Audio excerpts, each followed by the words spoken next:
मैं अपनी अक्ल ढूंढ रहा हूं। अगर अक्ल होती तो रात के वक्त यहां चोरी करने ना आता। सबका अक्ल इंसान की सबसे बड़ी दौलत है। जो उसका दरस्त इस्तेमाल न करे वो हमेशा नुकसान में रहता है।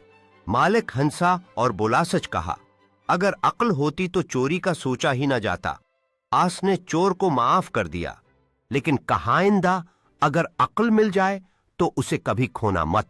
अक्लमंद चौराइक शख्स रात के वक्त किसी के घर चोरी करने गया। दीवार फुलांकर अंदर दाखिल हुआ तो अंधेरे में किसी चीज से टकरा कर गिर पड़ा। शोर हुआ तो घर के मालिक की आंख खुल गई। मालिक ने आवाज दे, कौन है? चोर ने फौरन जवाब दिया, कुछ नहीं, हुआ का झोंका था। मालिक ने फिर पूछा, दीवार क्यों हिली? चोर ने कहा, हुआ बहुत तेज थी, शायद इसी से हिल गई हो। मालिक को शक हुआ। वो चिराग लेकर बाहर निकला। चोर ने देख लिया कि अब पकड़ा जाएगा तो जोर जोर से जमीन पर हाथ मारने लगा जैसे कुछ ढूंढ रहा हो। मालिक ने पूछा, क्या तलाश कर रहे हो?